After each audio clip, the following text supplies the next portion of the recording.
So eto na nga, late na tayo sa paggawa ng nagtitrending na Graham bar. Kaya naman susubukan din natin yan dahil inggitera tayo. At eto nga pinapakita ko sa inyo yung aming nagawa na Graham bar. So ang flavor na gagawin natin ay mangga. Tapos syempre gagawa rin tayo ng cookies and cream. Madaling-madali lang to pero para sa mga gusto magnegosyo, itry nyo to. So meron tayo ditong plastic labo. Ang sukat nito ay yung pang 3 kilo. Ang sukat, ginapit ko lamang ng ganyan para malapad. Kakailanganin din natin ng isang lagayan, Tupperware, or kung meron kayo diyang mga pan na ganito yung sukat para sakto yung ilalagay ninyong Graham crackers. Then, susundan natin, meron tayo ritong mangga, fresh mangga, na hiniwa ko na. 2 lata ng condensed, any brand pwede nyong gamitin, at crushed Oreo. So, ito nabibili lang supermarket, online meron din. Siyempre, kailangan din natin ng isang malinis na lagayan. Unahin muna natin dito yung ating pinaka-cream. So, meron tayo ditong stand mixer. Pwede kayong gumamit ng hand mixer.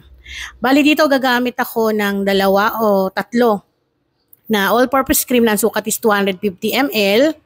So, ayan, Angel. Baka naman, masyado na tayo dyan. Charot. Then, meron tayo ditong ganito kalaki yung nasa Incan din na all-purpose cream na nasa 410 ml yata to. So, ganun yung mga sukat. Bali yun yung mga ginamit ko mga manay ha. Pero again, any brand ay pwede nyong gamitin. No, sponsored yun mga manay. So, yun lang po talaga yung ginamit ko kasi nga mura pasok sa budget natin. Lalo sa mga gustong magnegosyo. At saka natin ilalagay dahan-dahan yung ating condensed milk. At syempre, isang paalala, kapag ilalagay na yung inyong condensed milk, mas mainam na dapat ganito na yung itsura ng inyong all-purpose cream. Kailangan din po chilled overnight para po maganda po yung pagkakaalsa niya. So maganda yung kalalabasan ng ating cream para sa ating Graham bar. So bali minix ko lamang pala to ng 6 minutes bago ko nilagay yung ating gatas, yung condense, para po may idea kayo. Then pagkatapos nun, pwede na natin itong hanguin dito sa ating stand mixer. Again, kung wala kayong stand mixer, ay pwede kayong gumamit ng hand mixer o pwede naman kahit whisk lang para talagang asin gusto sa mga gustong makapag-try. Ano ba yan? Nabubulol na ako. So hinalo-halo ko lamang to. Kung wala kayong mga mangga or Oreo crackers, so pwede naman po yan lagyan niya ng flavoring. Ube, strawberry, pwedeng ganon. So ito nga pala yung ating gagamitin, MY Sun Graham Buchanan. So ito yung talaga nagtitrending. So mas mainam, kailangan talagang siguraduhin nyo na buo-buo yung inyong Graham crackers para naman maayos yung pagkakakat natin. So itong aking pinakahulmahan, lalagyan lang natin. So ito yung una kong ginawa mga manay. Hindi ko siya nalagyan ng water kaya masyadong, ayan, umaandar yung ating nilagay na plastic. Then saka natin isasalansan yung ating Graham crackers. Pero kung gusto nyong mas kapit na kapit at baksak na baksak talaga, minsan sinasawsaw to sa evaporated milk sa gatas. Pero kung gusto nyo nga medyo may pagkatipid, ayan, huwag nyo nang isawsaw, direkta nyo na lang ilagay kasi makakasipsip din naman yan ng liquid mula dito sa ating cream. Then itaktak ninyo ng maigi. So itong lagayan ko nakakatuwa kasi saktong-sakto yung Graham crackers, yung sukat niya. Then saka ko lalagyan niya ng mangga. Ganyan, ang lalaki ng tipak ng mangga ko mga manay. So saka natin yan itataktak ulit. Then saka natin papatungan nung pinakalas natin yung ating Graham crackers ulit. So bali 4 na slices kagad to, 4 yung magkakasya dyan. Tapos diretso na kagad dyan sa inyong freezer. Next natin, ayan, nilagyan ko na siya ng water. Pinahiran ko ng water mga manay. So technique yun para yung plastic natin kumapit sa gilid. Ganyan. Isiksik nyo lang para hindi siya gumagalaw kasi kapag alam mo yun, yung kapag nadadala sa hangin, hindi ka makapokus. Ang hirap maglagay ng ating cream.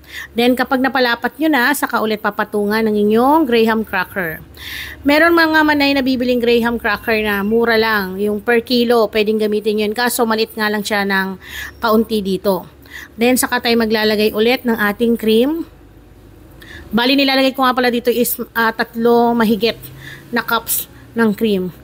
Then, saka ulit papatungan niya ng ating mangga. So, eto, alam ko nagtitrending to ngayon mga manay. Binibenta to ng 45 to 50 pesos. Depende kasi yun sa kapal ng cream sa gitna. Yung pinakapalaman na to. So, kung gusto nyo na mapababa yung costing ninyo, liitan nyo or nipisan nyo lang yung palaman. Pero kung gusto nyo na sulit, talagang babalik-balikan, gaya ng ginagawa ko, ayan. Sandamakmak na cream at mangga ang inyong ilagay. Tapos para makamura kayo, punta kayo sa palengke, bili kayo ng mga yung alam mo yun, overripe na mangga, yung sobrang hinog na, yun po, mura na kasing binibenta yon. Yung kala mo, pasira na yung balat, pero yung loob ay fresh na fresh pa, mas matamis po yun, mas magandang gamitin para sa mga ganitong pang negosyo. Then spread ko lang ng ganyan, saka natin ulit yan lalagyan o papatungan sa ibabaw ng ating Graham crackers. So bali ulit-ulitin nyo lang yung senaryo yung ginagawa ko na yan, senaryo talaga.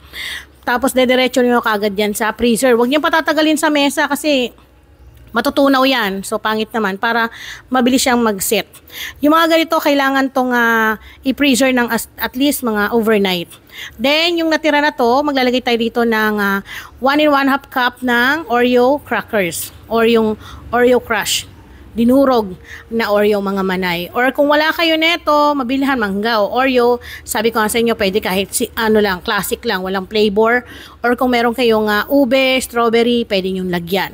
So nasa inyo. Bali yung cream lang yung pinaka sundan nyo rito para makuha ninyo ng yung gusto nyong mala ice cream. Yung timpla, hindi tinipid, hindi nakakaumay, saktong-sakto yung tamis. Ganito po yung timplang gawin ninyo. Then, kung paano ko ginawa yung sa umpisa, ganun din, mahigit 3 1/2 cups yung aking nilalagay. Then, papatungan ko ng ating Graham crackers. So, paulit-ulit lang na ganun.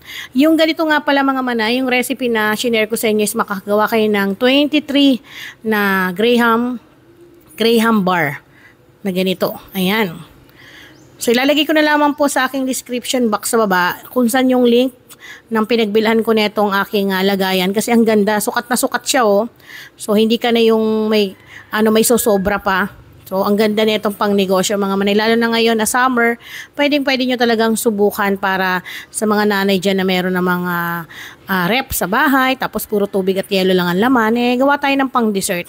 Pero itong ginagawa namin mga manay, dahil sinubukan lang namin, so pagkain namin to ng aking mga staff dito, dahil gusto namin ng medyo, meron kami kinakain pang dessert pagkatapos namin kumain. At eto nga, pagkatapos natin yan mailagay sa ating mga lagayan, ay palamigin ng magdamagan.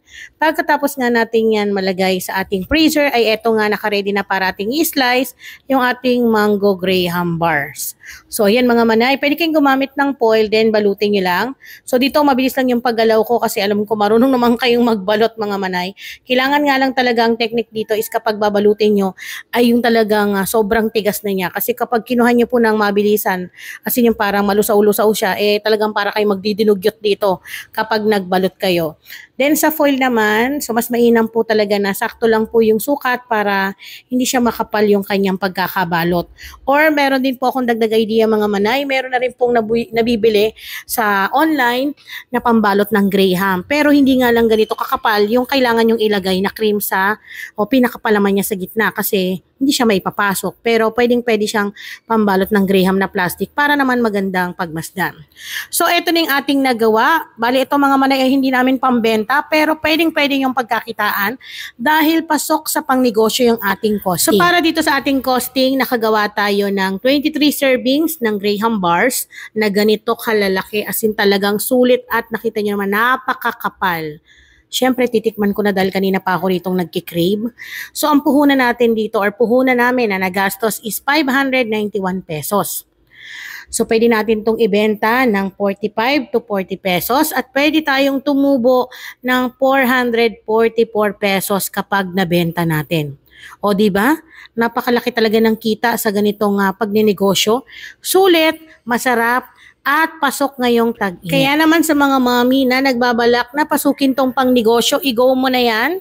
Kasi sure na pwede talagang balik-balikan ng mga customer ninyo dahil sa timpla na hindi tinipid, masarap at talaga namang pang summer talaga. So muli ako po ang inyong madiskarting nanay. Magkita-kita po ulit tayo sa susunod. Abangan pa ang mga pang negosyo recipe na pwedeng yung matutunan at pwedeng pagkakitaan.